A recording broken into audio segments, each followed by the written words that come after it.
I'm only hoping that this doesn't get taken down only because I'm wearing my favorite movie on here, and it's not even a movie review kind of video. I uh, I love the movie Killer Clowns from Outer Space. Uh, I guess kind of a shout out to John Massari because he did the movie justice, even if it's a really um, B-rated movie. I still enjoy it. I will actually watch it just because how bad it is. And what I watch for is the amazing special effects they had back in the 80s, even if it was just like considered to be uh, the most cheapest special effects that we kind of consider nowadays. But it was awfully really expensive for them to make at the time. So, the only fun fact before I get to the tarot reading, the only expensive uh, prop that they ever made was the popcorn gun that they used, that really big popcorn gun. And it really shoots off real popcorn. It was like air pressure or something like that. And then there was just like several other people, I guess maybe with the same gun elsewhere, shooting it in different directions to make it look like it was flying in the air. Uh, Gosh, such an amazing film. Bad, but it was such an incredible film. Um, like I said, it's not a movie review, but um, let's get some tarot going on right now. Um, I'm gonna use the Necronomicon deck, and this is going to be a reading for all the Pisceans out there. I'm a Piscean. Now, oh, the February birthdays. Now that's not counting Aquarius bait because I've done a reading for Aquarius already, but I am doing a reading for just uh, the Piscean zodiac. I believe it's the 18th through March something. I have to look that up again. I know it ends sometime in March.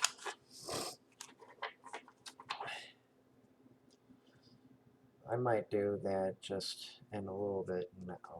Um, look it up.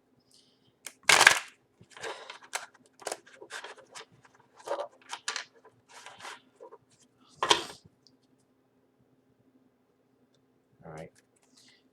So we got this one kind of get ready to go. And I'm going to use the Thoth deck as well. Let me see. Um, Let me quickly look up uh, Pisces zodiac.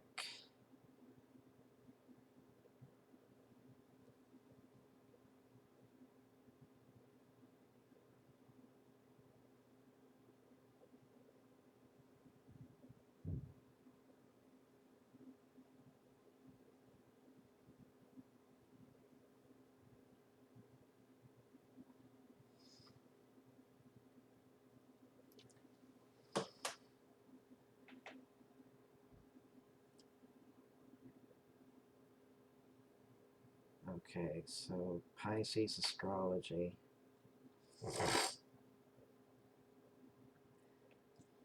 February 18th through March 20th.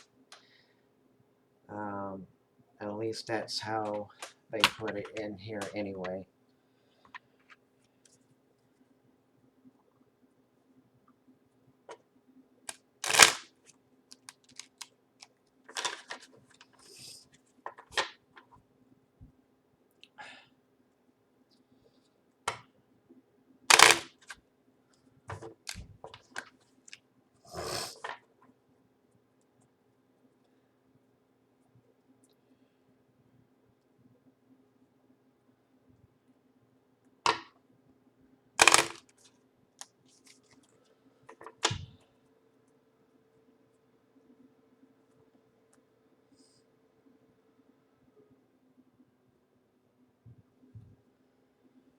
Alright, so Pisceans. What are we Pisceans in for February?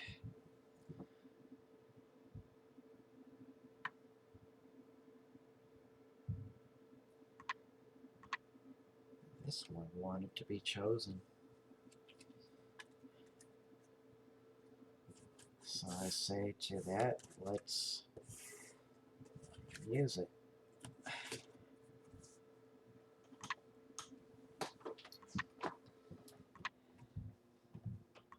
Which deck is best for we Pisceans?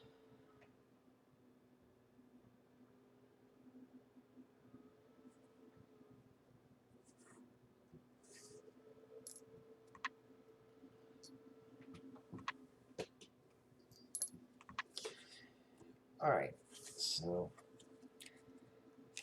let's lay these out. I want you guys to see this.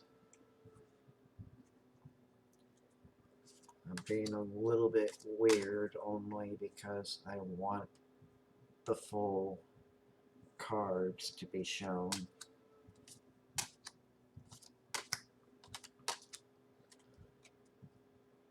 Let's put this in front there for now. Now let's use the Thoth.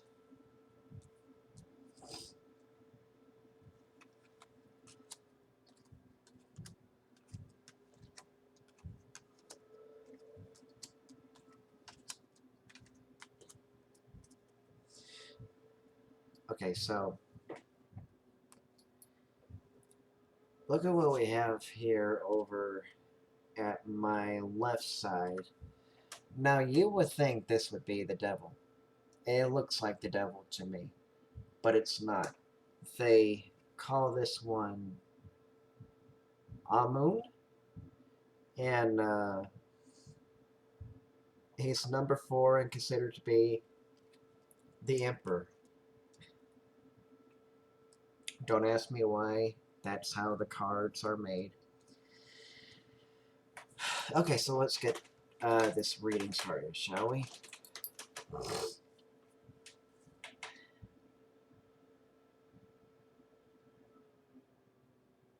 Okay, so whoever this is meant for, um, you're going to be in for a street beat because I'm a Piscean as well, so some of these things, it could be also related to me, but hopefully it reaches somebody else that resonates right out there watching right now. So hopefully this um, interpretation resonates with you as a collective out there. And if it doesn't, don't worry about it. Wait a few months, maybe a few years. Maybe some of those will turn into fruition. Positive or negative, you have the power to change the outcome that will come to fruition. As long as you hear the message, you have the power to change it. You are not destined to fail. You are destined for greatness. Remember that. And this is just only a forecast of sorts, so take it for what you will. So, 3 of Wands. on a reverse, this is the Necronomicon. I don't think it has a number. Well, actually, it does. I mean, usually the number is on top, while um, the wands is usually on the bottom. I think 3 of Wands. Anyway, regardless, I'm getting out off track. This one is change. So basically, what it's saying is that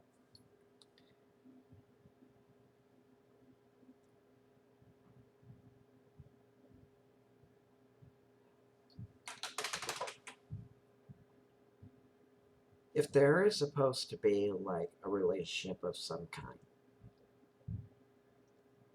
let's just say it is a relationship. It doesn't seem like a very good relationship. I mean,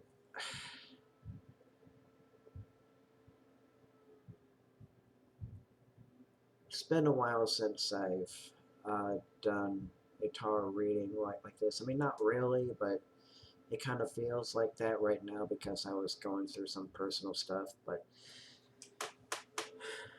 um, I just only hope I can interpret it to the best of my ability.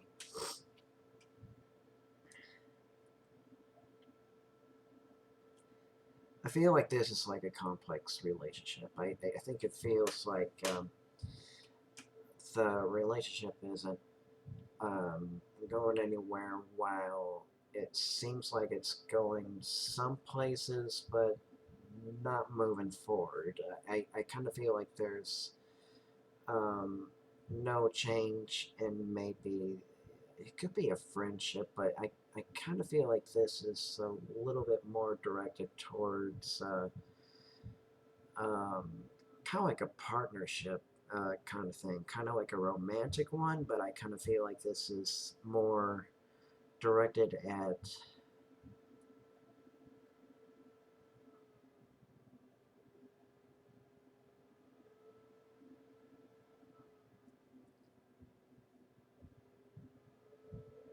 yeah, romantic, but it could be also directed at somebody who um, are actually professional partners in a business setting as well. But I kind of feel like that the disagreements and all the complicated issues of trying to come to a conclusion of what these people uh, want to see or hear in a meeting, and I just kind of feel like it's kind of a complicated mess, and I kind of feel like I, I, I don't want to use the word middleman, but I kind of feel like there has to be somebody that says, let's just get this done and we'll argue about this later kind of thing, and just kind of like moderate the situation, and just kind of like if we have to, we'll go back to the drawing board kind of thing. Kind of the same thing with if it's like a romantic partner. I kind of feel like somebody has to step in and say like, hey, we're not going anywhere. Let's just take a break at the moment, separate ourselves. I mean, not somebody going at one location and then staying behind at another location. Not that kind of separation, but just kind of like separate from each other for a bit, take time to cool down, kind of thing. And I kind of feel that this particular, I guess if it was like a, I mean, the only thing I could think of is an argument or disagreement about something. So basically, you need somebody stepping in, saying like, "Hey, let's just take a break for a moment before we regret um, anything else that we have to say." Now the Five of Cups.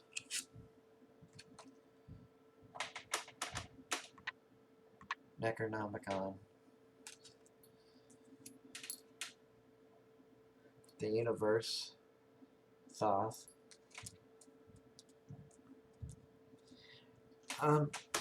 Now, I kind of feel like this is kind of an emotional kind of thing. Like, maybe it's something that you're wanting to fill the void with something. I kind of feel like this is kind of like a disappointment card in a way, but I kind of feel like it's almost naive and in a way too. It's kind of like um, you're seeing all these wine cups, or I guess in this case, in Lovecraftian as well. In Lovecraft. Can't speak tonight. Lovecraftian's world. Um, this is filled with blood. I mean, if you get a better view, if you were here with me in reality, I mean, if you were, you would see all the details that it looks kind of like they're drinking blood there. Let me turn it for you, right side up right now. That's what it looks like. But I kind of feel that this is like somebody drinking blood from a glass, kind of vampirish in a way. So the universe, what it's basically saying is that you're a little bit off focus of what um, the universe can give you. If you ask the universe, saying like, um, "Hey, universe," or um, Goddess Isis, or God or Jesus, whoever your deity of worship is, you you say, "Hey, can I not only just get a sign, but could I get a little bit of help out with this to point me in the right direction?" And don't worry about how it will show up or manifest itself. It will show up for you when the time is right for you. Not like instant magic kind of thing like you see out of Charmed. I mean, that'd be great if it worked like that, but I kind of feel like the universe knows what the plan is best for you to follow, instead of just saying like, "Bam, there you go, magic time," and you grab what you needed, then you're just out of there, kind of like, "Oh, okay, I got the answer. Thank you." Then I'm out of here, kind of thing. Nope, it doesn't work like that. Not like Charmed at all. Not like Bewitched or any of the other fantasy like TV shows or movies. But it's going to look like magic to you only because you allow the universe to take care of it for you, even if it takes you a full next year to find out when, or 3 to 6 years. So I mean, maybe it would be sooner than 6 years, but that's just a rough estimate of when things will come to fruition for we Pisceans anyway. Here is the four. What is it? It's Sabisa Babylon. This is the chariot. Yeah, there you go.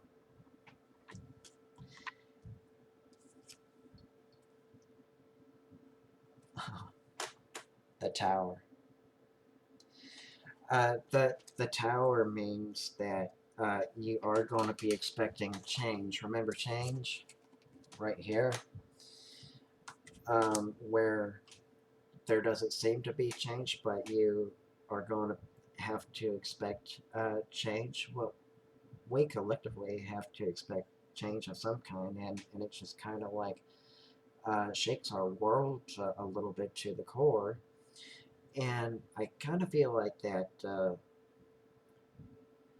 those um, heads that kind of look like serpents of some kind, like these weird heads. Um, I kind of feel like that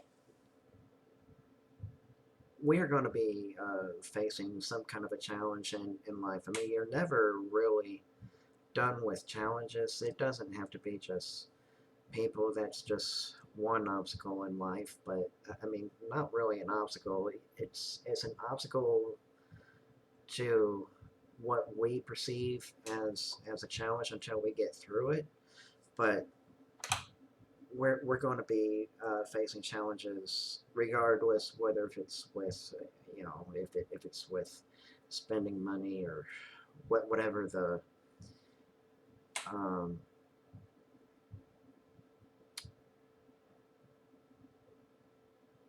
whatever the reason or the cause of this challenge that you or we or may be facing at this current moment.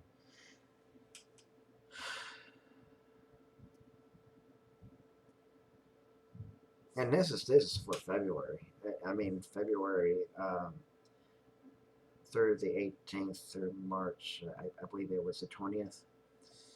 So this is just basically a future, you know, forecast of sorts.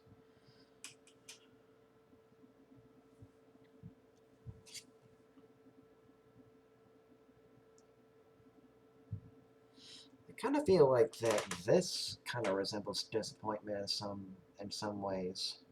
This is the Nine of Swords. But the Nine of Swords is kind of like these are couples that had like an argument and they can't come to an agreement. So I kind of feel like the Knight of Wands reversed. Now, all of the arguments and not agreeing to anything just takes a lot out of the person. I mean, just respectfully speaking, right now, it takes a lot out of the person. It really does. It drains them of the energy, the fire, the passion, the drive that keeps them moving forward. And something else pops up. Maybe it's an argument that went a little political and went out of hand, and you just can't seem to come to an agreement. And maybe there are times where you agree to disagree, but whether it makes sense or not, it's probably the only way that you could get some kind of peace. I mean, not really a peace. Let me show you what's in the Thoth deck over here, if I can find it. Um, if I can find it for you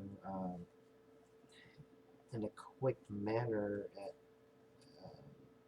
the best way I know can possible. You need to come to a truce. It's not necessarily you're keeping the peace. I mean, in some ways, I guess you kind of are, but you're um, still in disagreement, and you're still fiery passionate about um, why you oppose each other's ideologies and stuff like that. Or maybe it's something completely else. It doesn't have to be political, but I kind of feel like that I'm getting like a political vibe. Even if the vibe I'm feeling could be wrong, I kind of feel like there could be like an argument of something just as silly as like, why did you break that glass dish or something like that? I don't know. I mean, if it's cheaply made, you could buy another one if it's very cheap. But at the same time, now at the say if if this is the reason, if it was the most expensive dish, let's say, um, could be a reason. And then your partner is kind of like, what's the big deal? It's just China. It's just a plate that we eat off on. It's just a silly dish. Um, we could buy a new one unless it was like a family heirloom. And if that's why the argument was passionate the way it was, then maybe try to see it from the other partner's eyes, just by listening to them and practice those empathic skills, like wear the other uh, person's shoe for a while. Not literally. I mean, just figuratively speaking, you want to wear the other person's shoe for a while. Why was it so important to her? Was it passed down from family to family? Well, that's what a family heirloom really means. And if she was fiery and mad about not passing it to another offspring, and then continue the bloodline that way. So um, that could be one of the legit reasons why she or whoever out there got angry. Just perspective. Now we're at the Emperor. Remember I showed you he kind of looked like a devil? He's not the devil. It's Amun. And then he's considered to be an emperor of some kind in the fictitious world that Lovecraft created way back when. What is it? What was he around when? Um, was he around when Nikola Tesla was around? I mean, I have to believe that he may have been. Um, and the priestess. Now, basically, what it's saying is that you feel like you're in the dark of things. It kind of feels like you don't know what's going on, and you're using a lot of your logic instead of your intuition. Now, I mean, there isn't anything wrong if you're not using your intuition, and if you're just like a logical person, that's fine. But the real trick is to balance it out with intuition and say, like, go with your gut instinct, even though it may feel ridiculous to you at the time. Just let it um, flow right through you. I kind of feel like I just used a line from Star Wars. Remember, Luke, a Jedi Master feels the Force flowing right through him. Gee whiz. Oh, gosh. Now I'm referencing pop culture. Look at me. No, it's just basically you do want to trust your gut instinct, and whether it feels like you're making something up at the moment. That's basically what intuition kind of feels like you're in a daydream state, and you feel like you're making it up because technically speaking, yes and no. I mean, it feels like you're making it up because that's how exactly it feels. You feel like you're making it up. But if um, you follow through that and understand why this intuition is nudging at you, kind of like a nagging kind of feeling, and you just follow through that and just go with it. I mean, just follow through with it. Then you understand why it's been bugging you. Sometimes it's more positive than negative. There's a little bit of in between there, but it was the right instinct to follow. So basically, you want to pay more attention to your gut instinct than your logical thinking. There's nothing wrong with balancing them out at the end, but just follow through with your intuition first, and then if you want to analyze it later, you can go ahead and do that. But it's just kind of like there's no reason for you to try to rationalize what happened. You just know that it happened. It guided you in the right direction, and that's what intuition does. So whether you believe it's spirits, angels, the universe, goddess Isis, goddess Hecate, or whoever you pray to, whoever your deity is, that's who's nudging you. Now I got the Nine of Wands. Look at that artwork. If magic worked like that, I'd say that I would have stayed practicing that kind of magic, but that's not how magic works. Well,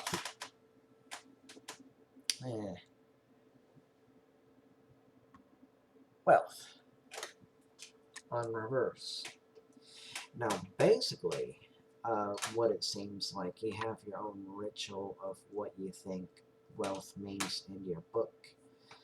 I don't mean that you're actually casting a magic circle or whatever. I mean, that's what Wiccans and people of the pagan community do, but it's just more like you have what's called a routine. It is a ritual of sorts, but you have a routine of saying like, if I do it this way and that way, I will become more wealthy with money. Well, you're doing part of it right, I suppose, but you're forgetting the important rule is the art of allowing. And if you know about the law of attraction, whether you believe it or not, we're practicing law of attraction every day. You have to allow the universe to take care of it for you. So basically, if you're familiar with either The Secret or Jerry and Esther Hicks, like their books, uh, it kind of seems like whatever book that they put out, it kind of seems like they usually come out with the same words in there. It's almost like they copied and pasted it. It's like kind of like a mantra kind of thing, kind of like saying, Esther is saying, focus on the things that you want rather than the things that you don't want. So basically, focus on the positive instead of the negative. That the more focus that you put on the negative, saying like you don't have enough money and all that stuff, that's going to be part of your life. Wow, I just sounded very profound right then. But if you focus on the positive, on this corner, then your life will change for the better. You will, you'll see you are already wealthy with not just with the money that you have already, but with the family and friends that surround you and your health. That's all built around the ideal and definition of wealth. I mean, if you look at the Webster dictionary, it's going to contradict you either way. I'm just talking about what the cards are telling me, and spiritually speaking, wealth is just everything that you have right now. You have a roof over your head, you have a car that you can drive, you have money to spend for your groceries, for your wants and needs, and well, basically, you have family and friends, and hopefully, you're a very healthy lifestyle. You know, your health is something that you should be grateful for. Yeah, count your blessings. Thank you, God, for um, letting me wake up in the morning. Thank you, God, for letting me have all the friends and family I have. Thank you, God, for letting me have my car that I'm able to drive. Thank you, God, for having a roof over my head.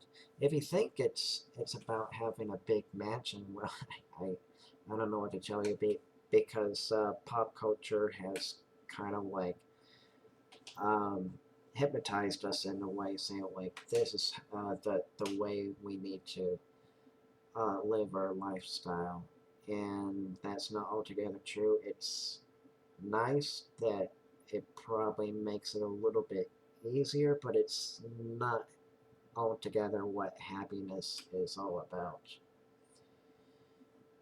At least that's how one celebrity put it before he passed away. I don't know if it's out there anymore, but Robin Williams, I think, kind of feels that way, but don't take my word for it. I mean, it's just something I heard, but I mean, if the source is out there, that you could probably find it somewhere. But yeah, I don't think he was altogether happy with all the fancy stuff in life anyway. Ishtar is, well, is she actually a real goddess? No, I'm kind of wondering if a fictional writer like Lovecraft actually looked up an actual goddess, Ishtar. Um, or it could be a saying, I don't know. But Ishtar has 1 foot in, 1 foot out of the water, and it's like a pyramid of something, and it has like a dog. But basically, it's right next to the Queen of Cups on a reverse. Um, so basically, Queen of Cups and Ishtar, um, the star.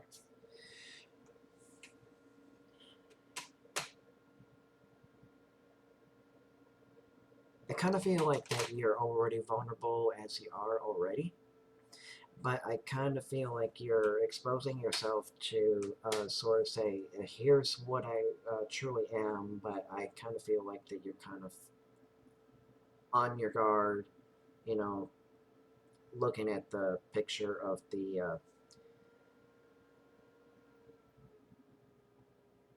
dog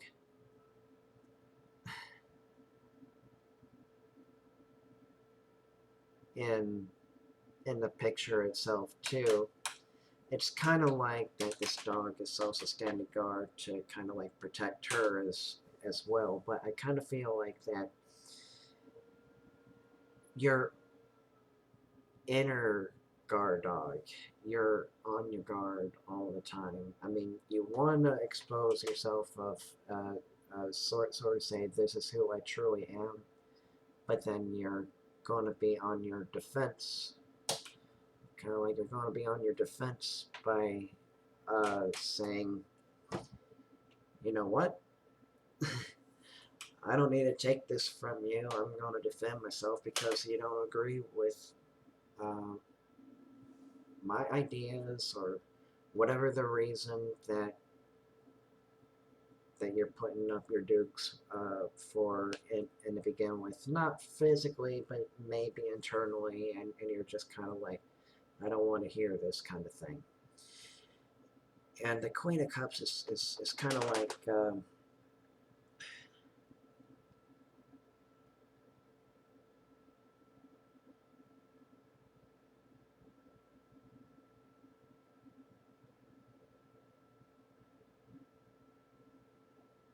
I'm trying to get a feeling from these cards, but I just can't seem to find the right way to express what I'm feeling.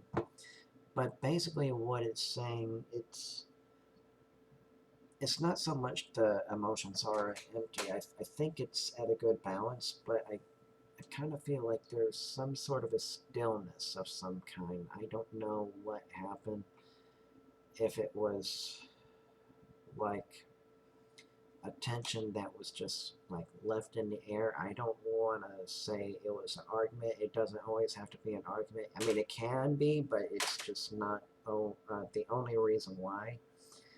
But I kind of feel there was a tension of some kind, that there was an awkward silence. Maybe a look, maybe an action of something that may or may not have been appropriate, or was like maybe TMI, too much information, and things got awkward. It's just kind of like this stale. It's the only word I have coming through. It's like this stale atmosphere. Like things are just like you could hear a needle drop. It's like complete stillness, complete awkwardness. I'm gonna draw two more to sort of see where this is going.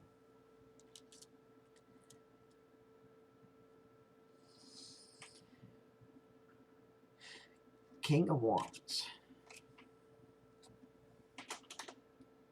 King of Wands. All right. King of Wands.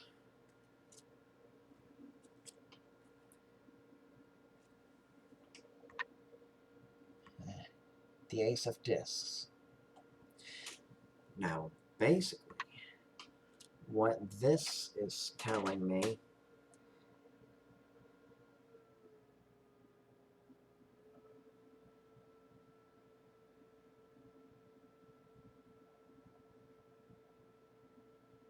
I kind of feel like there's like a, kind of like a power struggle going on. Like somebody feels like that they're the ones that should be in charge. I want to say he. I don't want to assume things, but it's just like it could be a she as well.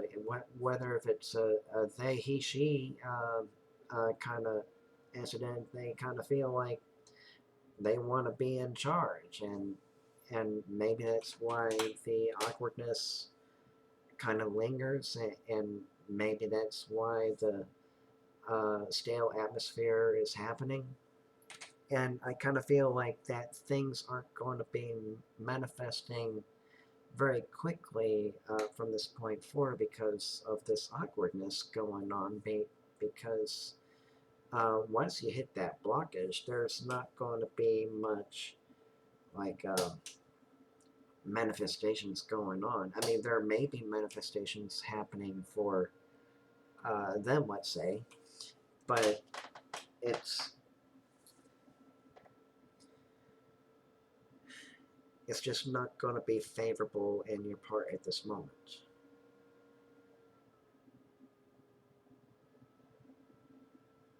If that makes any sense. I'm trying to rationalize that thought Yeah, that's the only thing that I could see coming through.